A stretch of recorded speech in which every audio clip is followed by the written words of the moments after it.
Me and my supervisor had a list of home draws in eastern Kentucky because the clinic couldn't keep staff and they paid extra for mileage. I packed needles, tubes, a cooler, and pepper spray, and my plan was to take blood, label it, and drive straight back before dark. I was doing it because I needed overtime and because sick people don't choose where they live. I left the main road and watched my GPS turn into a useless blue dot. The first stops were the usual grind. Dogs hitting chain link. People squinting at my badge like I was selling something. I got the sticks done, tape gauze, dropped tubes into the cooler, wrote labels with my Sharpie, and prayed I wouldn't smear them. My supervisor kept texting ETA like I was delivering pizza. I texted back once. "No service out here." She replied, "Just get the last one and come back." The road to that last address turned to gravel and then to dirt. The sun sat low and bright in my mirrors, and the trees ate it fast. My phone bars died one by one. I tried to call the number on the sheet to confirm. It rang once, then went dead. Not voicemail. Dead. The trailer was set back behind trees, like someone had shoved it away from the world. No porch light. No cars. Yard full of rusted toys and trash bags split open. A dog chain bolted to a cinder block with no dog on it. I parked nose out because I'm not an idiot, grabbed my kit, and walked up with my keys in my fist. I knocked. No answer. I knocked again hard enough to sting my knuckles. I called the patient's name through the door. Nothing. I caught a flicker through a gap in the curtain like a TV on mute. The smell out, there was wet leaves and old smoke and something sweet rotten under it. I called again. One ring. Dead. I turned to leave and I got that sick little calm, like my body already knew what my brain refused to say. Then headlights lit up the trees behind me. A pickup came down the dirt track, slow and steady, like it knew the exact spot to stop. It angled in behind my car and boxed me against the ditch. Engine idling. Two men got out like they were on a timer. Not rushing. Smiling. One of them said my name. That's when my stomach dropped. My badge was turned inward. I hadn't told anyone out here who I was. I asked how he knew. My voice came out thin and pissed at the same time. He didn't answer. He pointed at the trailer and said the patient was inside, like I was being difficult for pretending otherwise. He stepped closer and I stepped back and he matched me, casual, like we were negotiating. Up close he stank like meth sweat, sharp, chemical, sour. His hands were scabbed and swollen, little sores on the knuckles. His pupils were huge. His jaw kept working like he was chewing nothing. The other guy stayed near my trunk. He didn't look at me. He looked at my cooler like it was the prize. Eyes down, quick. Cooler, kit. My hands back to the cooler. He smiled without showing teeth. I told them I was leaving. I told them to move the truck. I lifted my phone to call 911 out of habit and stared at the dead bars like a joke. Nothing. I could see my own face in the black screen. The first guy said, "Real soft, we don't want trouble," and reached for my wrist like he was guiding me toward the steps. Not a grab. A fucking escort. Like I was property. I yanked back and sprayed him in the face. The pepper spray hit, and he made this awful boiling noise and started screaming, clawing at his eyes. He staggered into my mirror, cursing, spit flying. I slammed in my driver door and yanked the handle. It didn't open. For a second, my brain went blank. Then I saw the second guy holding my keys. He lifted them off me so clean, I didn't even feel it. He held them up and shook them once, slow, like a magic trick. Then he tossed them into the weeds like he wanted me on my knees. Something in me snapped hard. I dropped my kit, grabbed the cooler with both hands, and swung it at his head. Plastic cracked. Ice packs burst and slapped the ground. Tubes clinked like wind chimes. The corner of the cooler caught him up high, and he went down with a grunt, hand flying to his temple. He didn't drop all the way, but he gave me space. I ran for the weeds. I hit the grass on my hands and knees and tore through it like an animal. Wet stems cut my palms. Rocks dug under my nails.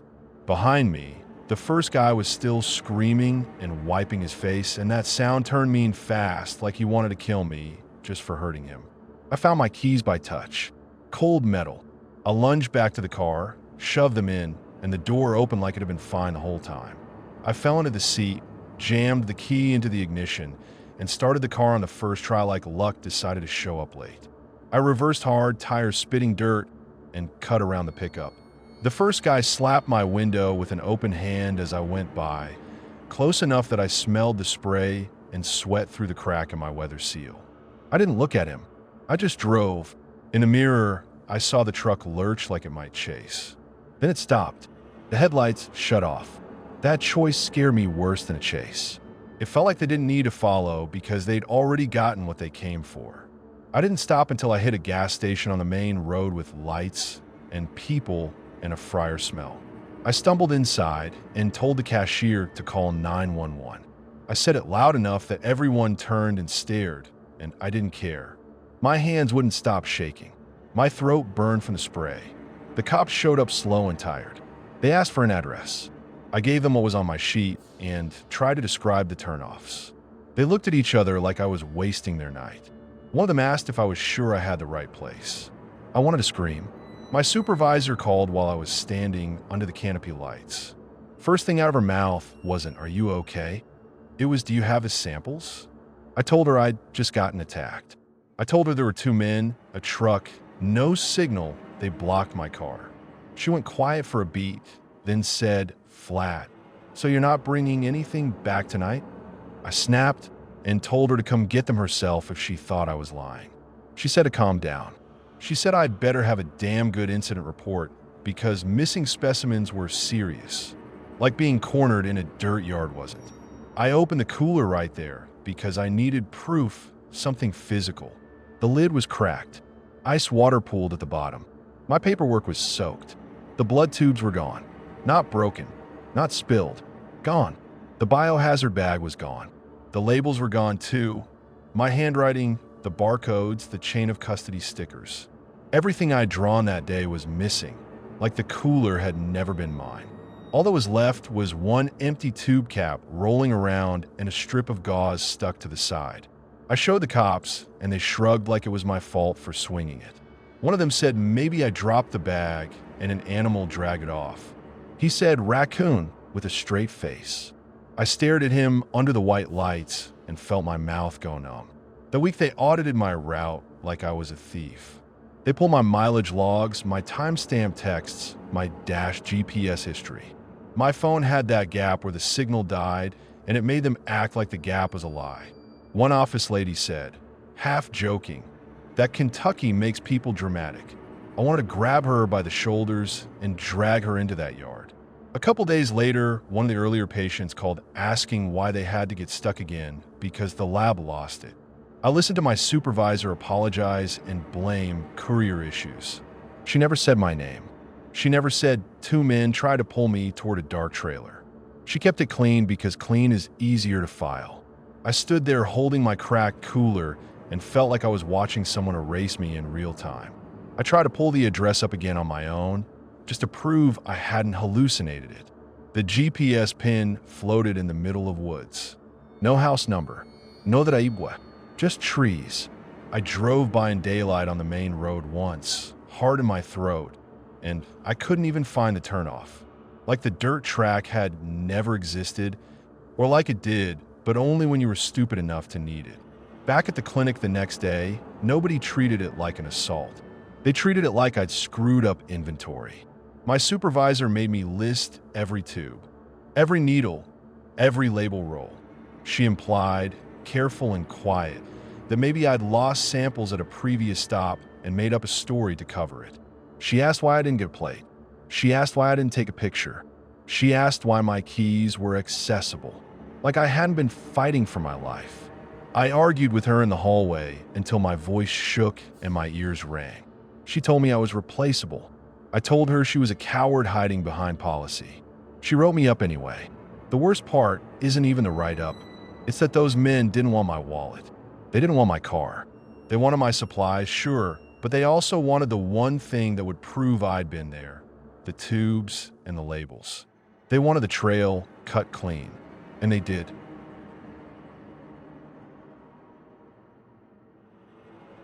This happened because I agreed to haul scrap out of a forgotten Kentucky site for cash under the table.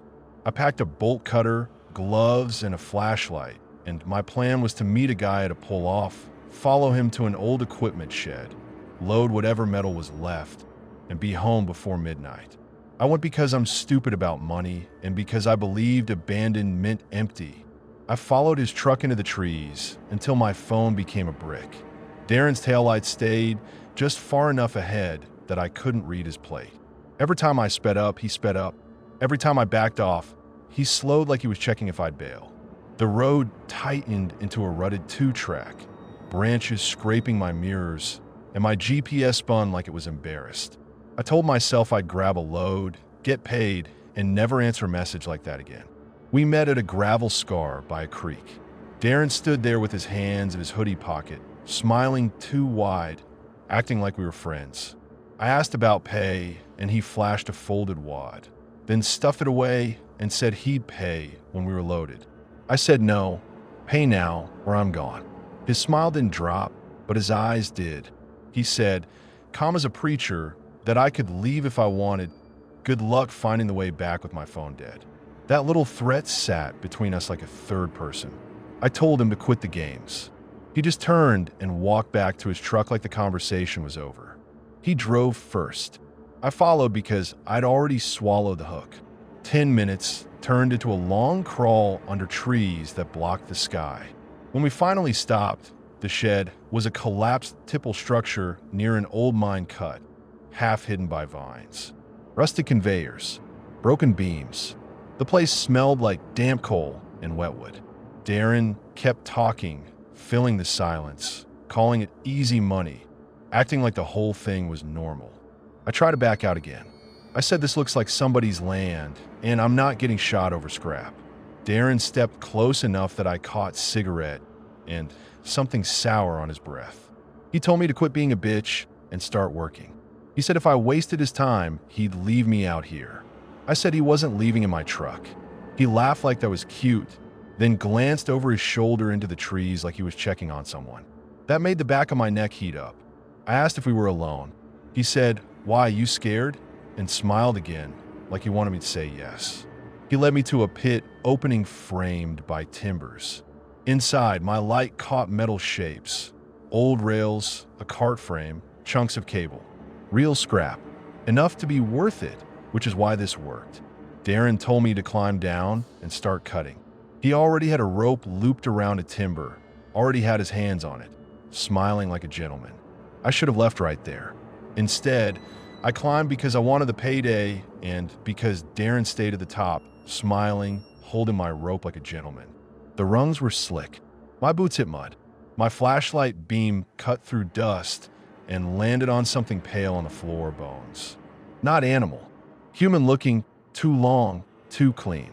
A skull half buried in coal slurry, jaw missing, teeth stained black.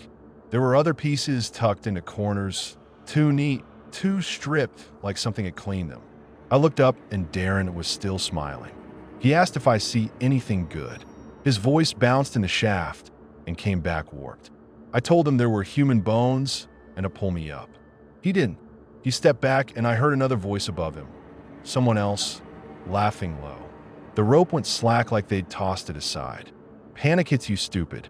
I rushed the wall and tried to climb bare timbers. Splinters tore my palms through my gloves.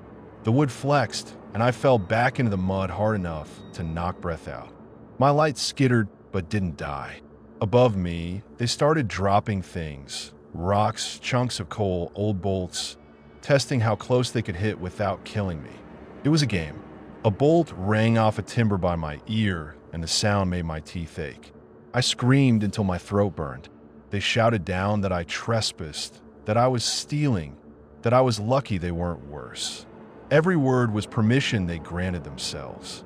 Darren leaned over once, face floating in my beam, and told me to stop acting crazy and maybe he'd think about helping. I called him a fucking liar and said I'd report him. I'd get plates. I'd drag him into daylight. He laughed and said, "What plate?" And the other guy laughed like he'd heard that line 100 times. My light swept the floor again, and I saw more than the skull. A boot's sole half buried, a belt buckle, a phone case stuck in muck. I understood then this wasn't just a trap for me. It had been a trap before. The hole didn't feel abandoned. It felt used. I forced my brain to work. Mines have ventilation. Water runs downhill. Rails lead somewhere. I grabbed my flashlight and followed the car track deeper, crouch walking through tight timber sets, breathing dust that tasted like pennies. My knee slammed a rock and pain shot up my leg. I kept moving anyway, because staying under that opening meant waiting to get finished off. Behind me, the dropping stopped. Silence. No jokes, no rocks, just my breath and the creak of timber. That silence felt like them listening, like they were deciding whether to come down after me or just let the mine do it. My beam caught pale scrape marks on the wall, fresh lines against black, like fingernails that tried to write their way out. I touched one without thinking and got gritty dust under my nail. I wiped it on my pants and kept going because I couldn't afford to imagine the hands that made it. I found a low crawl where a thin stream ran out, not deep water, just a narrow flow cutting through stone. The crawl was barely shoulder wide. I lay on my belly and shoved in because the air behind me felt dead. Rock pressed my back. My ribs scraped.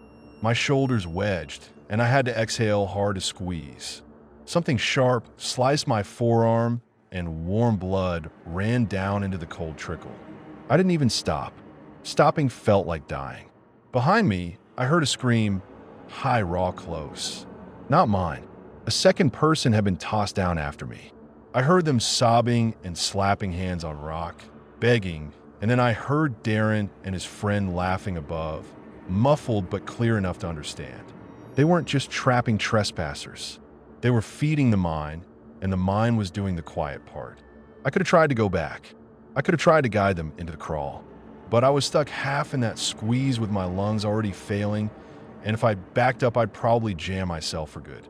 I made the choice I hate. I kept crawling. The scream behind me turned into choking, then into a thin, broken sound, and then it faded like somebody turned a dial down.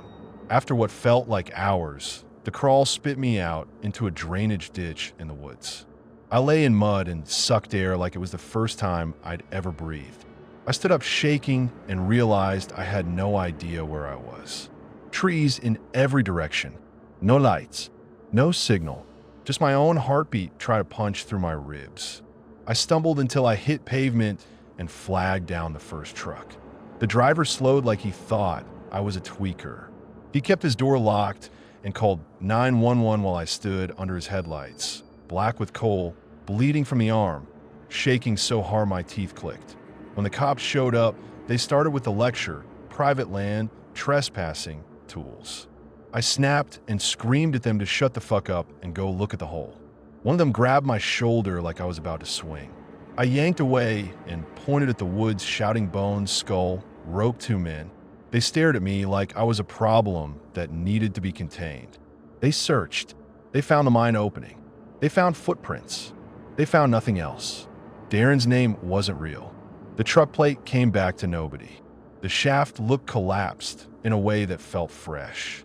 One deputy kept saying it was unstable, and I was lucky, like luck was the whole story and not two men using that place like a disposal. I tried to tell them about the second scream, and they looked at me like I was making it up to cover my own ass. The EMT rinsed my arm and taped it while I kept repeating there was another scream down there. A cop asked me if I was high. I told him to smell me. Coal and fear. That's it. He didn't apologize. He just wrote slower, like my words were a nuisance. I went home with my hands wrapped, cold dust in my hair, and the smell stuck in my nose. I kept checking my phone like it would suddenly show me the other person's name, like it would prove they existed and I didn't just leave a voice behind in the dark. No alert, no news, just silence. Sometimes I wake up hearing that other person scream in the crawl behind me. The mine didn't just try to kill me. It made me leave someone else in the dark, so I could live.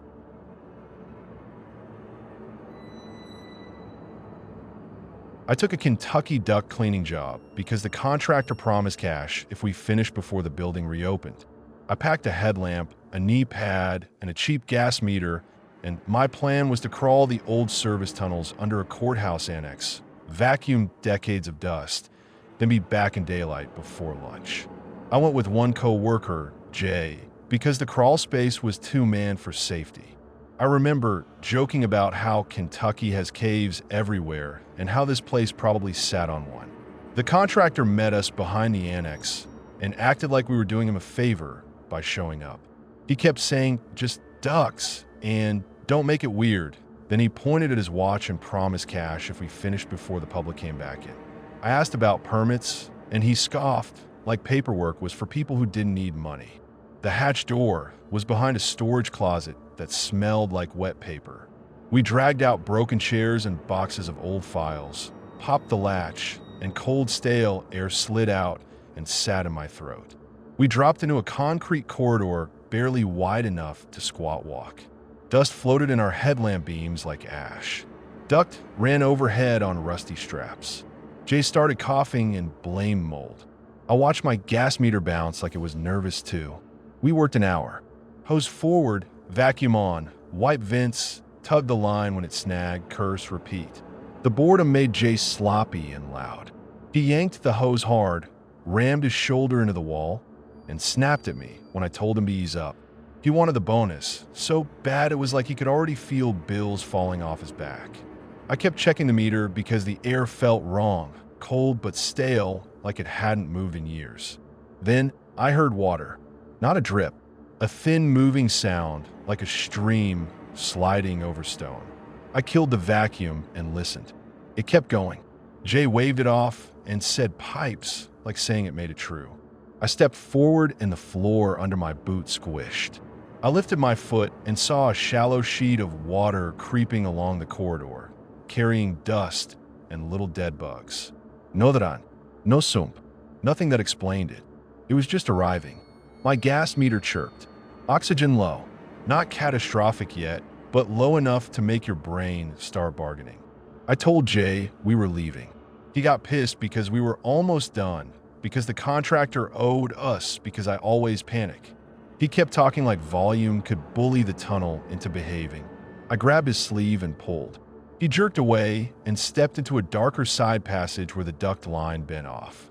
His headlamp swept the wall and caught rock, wet limestone, rough and shiny, like the concrete had cracked open and nobody bothered to fix it.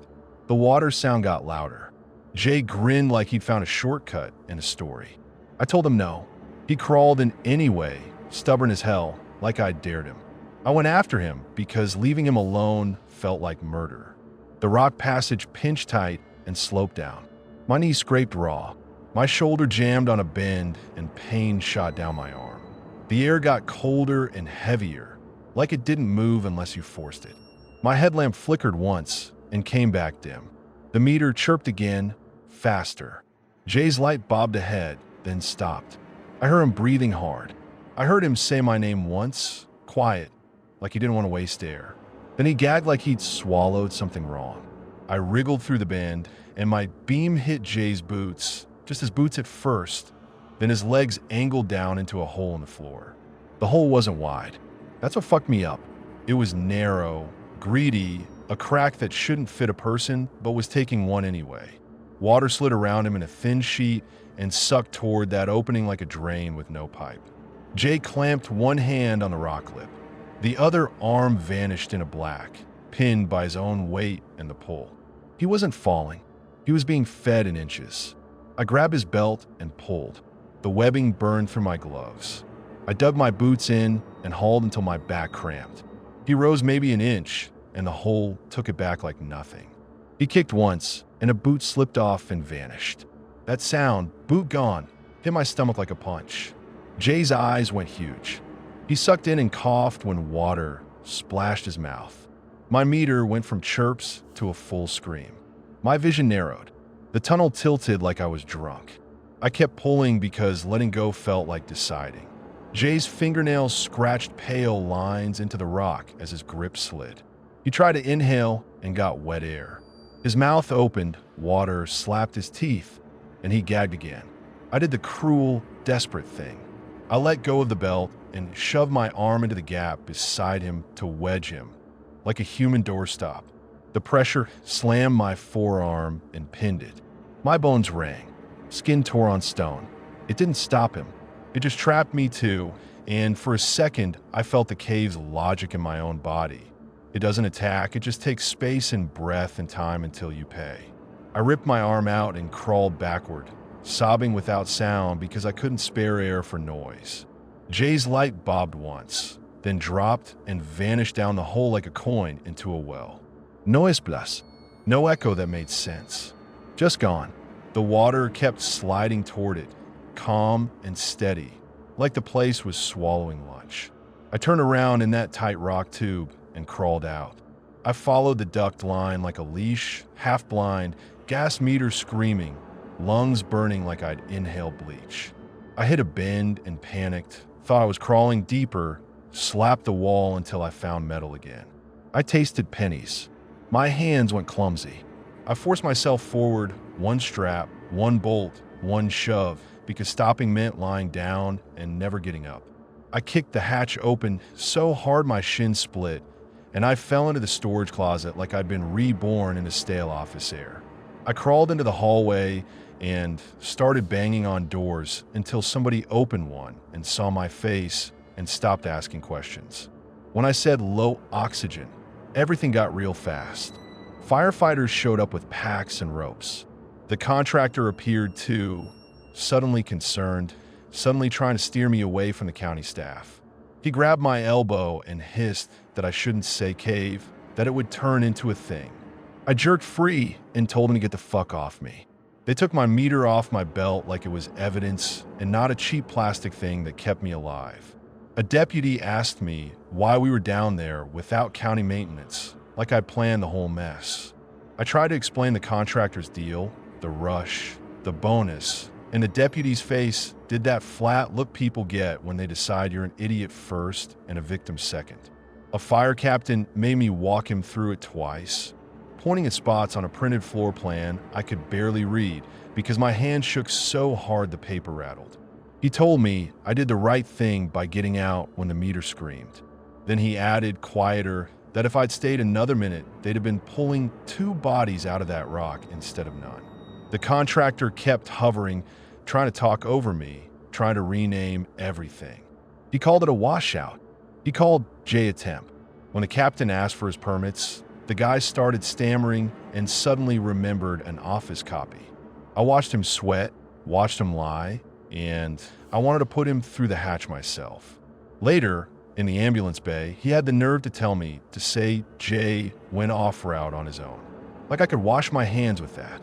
I shoved him back into the wall and told him he'd better pray the county cameras didn't catch him pushing us underground. The next day, my phone blew up with missed calls from a number I didn't recognize. Jay's sister. She didn't yell at first. She asked where exactly he'd gone. I tried to answer and my throat locked. When she finally snapped, I deserved it. I heard her breathing hard, and I pictured Jay's breathing hard in that stone throat, and I almost threw up on my own floor. Weeks later, the county sent a letter about an incident investigation. The contractor's name was misspelled on it, like the system couldn't even be bothered to learn who got Jay killed. I quit the duck crew. I couldn't crawl anything after that. The second my shoulders touched both walls, my brain lit up and my hands went numb. I started carrying that gas meter anyway, like a charm, clicking on in my kitchen just to hear the normal beep. Every time my sink gurgled, every time rain ran through a gutter, I heard that thin stream sound again and my stomach flipped. I wake up with my forearm aching where the rock pinned it, like the stone kept a copy of me. I keep seeing his boot slip off. I keep seeing the headlamp drop. I keep thinking about how quiet it all was, like the earth didn't even need to raise its voice. I still hear his one quiet breath saying my name, like the cave kept it and replays it when I'm trying to sleep.